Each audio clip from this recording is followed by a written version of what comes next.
እንደ ተግዳሮት የምናየው ዋነኝነት በግጭት አውድ የመኖራችን ጉዳይ ነው። በሀገሪቱ በኦሮሚያ በአማራ ክልልና በትግራይ አካባቢ በግጭት አውድ ላይ ነው ያለነው። ከዚህ አንጻር ተያይዞ የሰብአዊ መብት ጥበቃዎችን በተሳለጠ መንገድ ለማስገድ ፈታኝና አሁንም ያልተሻገርናቸው ችግሮች እንዳሉ እንገነዘባለን። እንግዲህ በግጭት አውድ የመኖራችን ጉዳይ የሚያሻማ አይደለም። ግን በእነዚህ ግጭት አውዶች ውስጥ የደረሱ የሰው ሞት፣ የአካል ጉዳት፣ የንብረት መውደም በሚመለከት ዓመታዊ ሪፖርታችን ላይ በዝርዝር እንደተለመደው እናስቀምጣለን። ይህን ታሳቢ አድርገን በአንዳንድ መነሻ የሆኑ የሰብአዊ መብት ጉዳዮች ላይ አሳሳቢ ብለን የወሰንናቸው የግጭት አውዱ እንዳለ ሆኖ አሁን አዲስ የሚስተዋለው በማዕድን ዘርፍ የምናየው የመብት ጥሰት ጉዳይ ነው። ስፔሻሊ በጋምቤላ እና በደቡብ ምዕራብ ያደረግናቸው ክትትሎችና ምርመራዎች የሚያሳዩት ከነባር ህዝቦች መብት ጋር ኢንዲጂነስ ፒፕልስ ራይት ጋር ተያይዘው የሚነሱ በማዕድን አልሚዎች መካከል የሚነሱ ውዝግቦች ምክንያት ህይወት እየጠፋ ነው ያለው።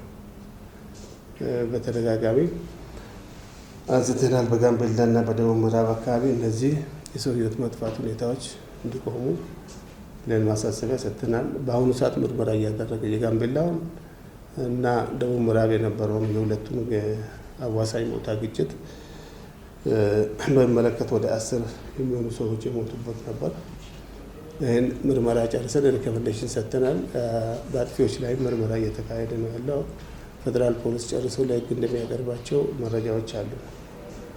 ሌላው በአሁኑ ሰዓት ደቡብ ምዕራብ ላይ ምርመራ እያደረግን ነው ያለ ነው። የምርመራው ውጤት ሲመጣ እንደዚሁ ፐብሊክ የሆነ ሪፖርት እናወጣለን። የመጀመሪያ ጥያቄ የተነሳው ላይ አስገድዶ መሰወር ላይ ባለፈው ዓመት የመጡ ኬዞች ነበሩ። በሪፖርታችን ላይ ምናልባት አብዛኛው ጥያቄ የሐምሌውን ሪፖርት በዝርዝር ላነበበ ሰው ያልዳሰስነው ነገር የለም።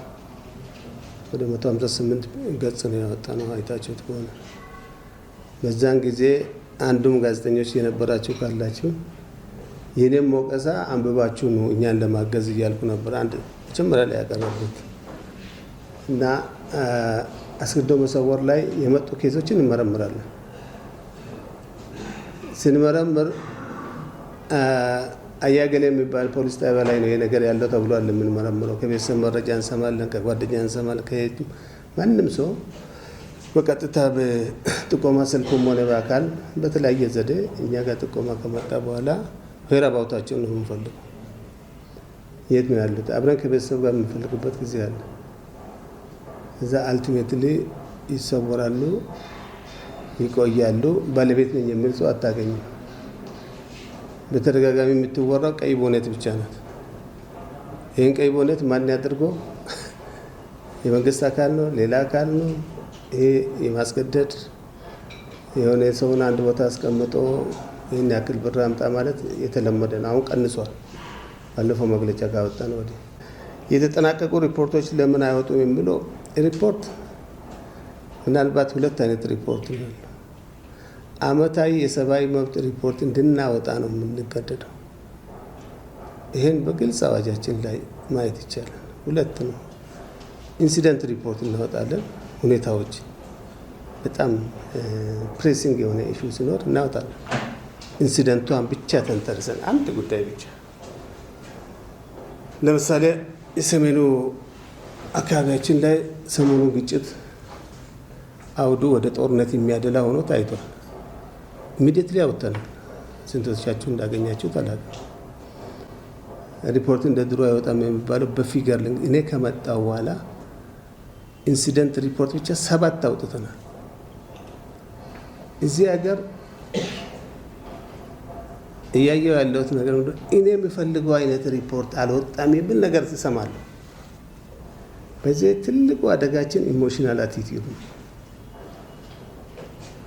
ኢሞሽናል አቲቲዩድ ያለው ይሄ እንደዚህ ለምን አይባልም፣ እንዲህ ለምን አይባልም፣ በዚህ ጉዳይ ይሄ ለምን አይሆንም፣ እኛ ብሔራዊ የሰብአዊ መብት ተቋም ነው። ዝም ብለን አንድ ነገር ፈጠን ብለን ብልጭ አድርገን ይሄ ነው ተሰምቶናል፣ አሳስቦናል በሚል ትሬንድ የምንሄድ አይደለንም። ባይዘው የአፍሪካ ሀገሮች ልምድም የሚያሳየው ይሄ ነው። በጋኔን ደረጃ ያሉ የሰብአዊ መብት ተቋማት በሙሉ ልምዳቸውን እናውቃለን። ይሄ ነው ናሽናል ነው ብሔራዊ የሰብአዊ መብት ተቋም። ይሄ ተቋም እንጂው አይደለም ጎበዝ። ይሄ ተቋም አክቲቪስት ኦሪየንትድ መሆን የለበትም። ይሄ ተቋም አንድ ቦታ ላይ መንግስት ጋር ትወግናላችሁ ተብሎ የሚታማውን ያክል ራዲካል ኦፖዚሽን ላይ ገብተው ደግሞ የዛን አጀንዳ የሚያራግብ መሆን የለበትም። መሀል ላይ የመቆም ጉዳይ ነው። ስለዚህ እኛ እርስዎ ከመጡ ወዲህ ተቋረጠ የሚባለው ለሚዲያ ፐርፐዝ ሊሆን ይችላል እንጂ ፋክት የለውም። ከፖለቲካና ተጽዕኖ ምን ያክል ናችሁ ነፃ የምትሆኑት ስራችን ነው። ከፖለቲካ ፐርሰፕሽኑ አይደለም። አያገሌ የአይኑ ከለር ታይቶ ወይም የጸጉሩ ከለር ታይቶ ይሄ ሰው ፖለቲካሊ ነፃ አይደለም የሚባል ከሆነ this is perception not the reality። ስራህ ግን ተቆጥሮ በሰብአዊ መብት ላይ ያመጣው ተጽዕኖ ከተመዘነ ከፖለቲካ ገለልተኛ ሆኖ ነው የሚሰራው ምንድን ነው እያደረገ ያለው የሚለውን አንድ ሰው ሪያሊቲውን አይቶ ሊመዝን ይችላል። ከዚህ አንጻር ምናልባት ከፖለቲካ ተጽዕኖ ሪፖርታችን ኤዲት ተደርጎ ይሄን አታውጡ ተብለን ይሄን አውጡ ተብለን ይሄን መርምሩ ተብለን ፋክት ላይ በመረጃ ላይ ተንተርሶ የሚመጣ ነገር ካለ we are ready ለመቀበል። ግን ቁጭ ብሎ አያገሌ ይሻለኛል እንትኑ አለ ይሄ ኢሞሽናል አቲቲዩድ ያልኩት ነገር ይስበናል። ከዚህ ገለል ብሎ አንደኛ ተቋሙን እንደ ናሽናል ብሔራዊ ሰብአዊ መብት ተቋም አድርጎ ማየት፣ ሁለተኛ በተቀመጠው የህግ ስታንዳርድ እየሰራ ነው። አመታዊ ሪፖርት ስናወጣ እዚህ የነበራችሁ ጋዜጠኞች ባለፈው ጁላይ ላይ አብዛኛችሁ ነበራችሁ ብዬ አስባለሁ። አንዳንድ ፊቶች አያሉ ምህረት ያደረግነው አለ። በመንግስት የጸጥታ ኃይሎች እዚህ ቦታ ጠቅሰን ጎጃም፣ ጎንደር፣ ኦሮሚያ ብለን ነው ያወጣ ነው። በሸኔ የተገደለውን የተረገጠውን ስም ጠቅሰን ነው ያወጣ ነው። ኢንሰርጀንቶች በፋኖ ይሄን ብለን ነው ያወጣ ነው። ስለዚህ በመንግስት ጸጥታ ኃይሎችም ጭምር የተፈጸመውን ነገር ማንደብቅ ምህረት ማንሰጥ ሪፖርት ያወጣና በዚህ ይሄ ሪፖርት መንግስትን አስደስቷል ወይ? እስካሁን አልገመገምንም። በእርግጠኝነት ግን የምነግራችሁ በዚህ ሪፖርት ላይ ተንተርሶ አንድ ሰው ይሄን ለምን አወጣችሁ፣ ይሄን ለምን ተናገራችሁ ብሎ ትንፍሽ ያለን ሰው የለም። ማንም ሰው ይሄን በእርግጠኝነት ነው የምነግራችሁ። ስለዚህ የፖለቲካ ገለልተኝነታችን መረጋገጠው በህግ መስራታችን።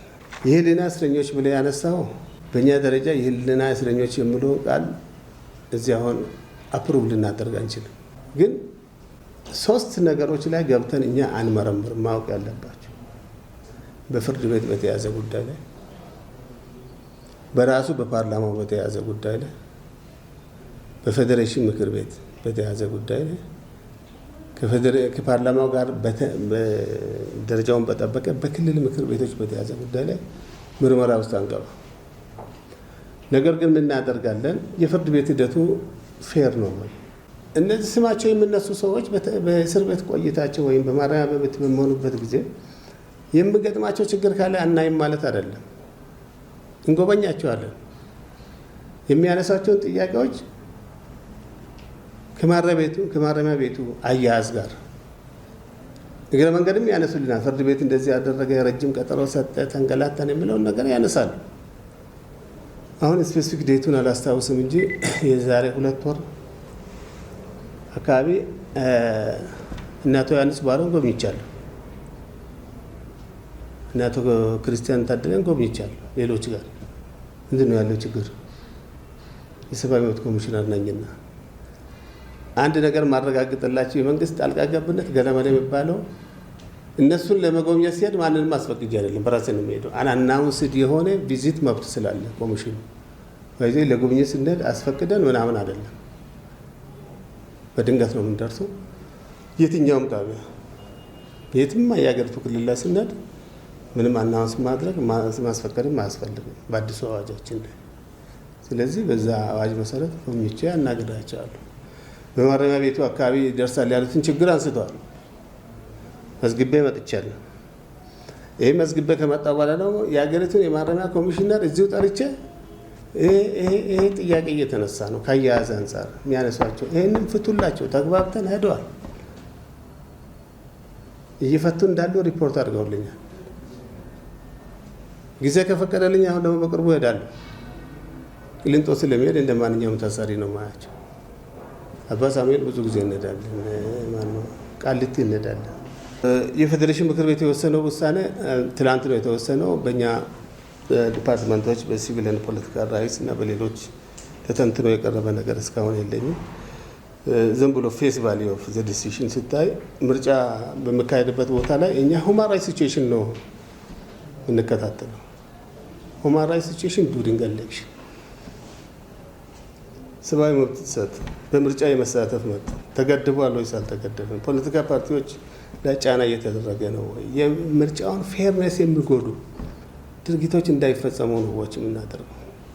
አያገሌ ክልል ጋር ሄደህ ምረጥ፣ አያገሌ ጋር ሄደህ ምረጥ። ዚስ አክተሮቹ አሉ በፖለቲካል ኤንቫይሮንመንቱ።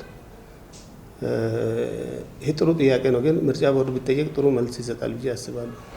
ምናልባት ፌዴሬሽን ምክር ቤት ራሱ መልስ ሊሰጥ ይችላል ብዬ አስባለሁ። እኛ ግን ሰብአዊ መብት ጥሰት እስከሆነ ድረስ ምርጫ ጊዜ ሄዳችሁ ትታዘባላችሁ? እንሄዳለን። የት? ማንኛውም ቦታ።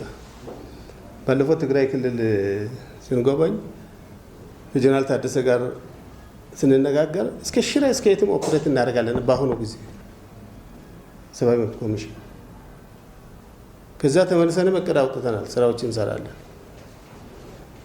ዊ አር ፍሪ። ያ ነው የእኛም ባህሪ የምንለየው። የፖለቲካ ልዩነት ሊኖር ይችላል፣ ግጭት ሊኖር ይችላል። ኢቭን ሞስት ኬዝስ በሌላ ሀገርም የተለመደው በግጭት ውስጥ ያሉ አካላትም ቢሆኑ ይህን ኮሚሽን ገለልተኛ ነው ብሎ ማመን መቻል አለባቸው። ለማንም የተከለከለ አክሰስ ለዚህ ኮሚሽን ነው መፈቀድ ያለበት። ለምን? በግጭት አውድ የሚፈጸም የመብት ጥሰት ካለ ሲቪሊያን ታርጌትድ ቢሆኑ የሚከታተለው የሚመረምረው ሪፖርት የሚያደርገው ይህ አካል ነው።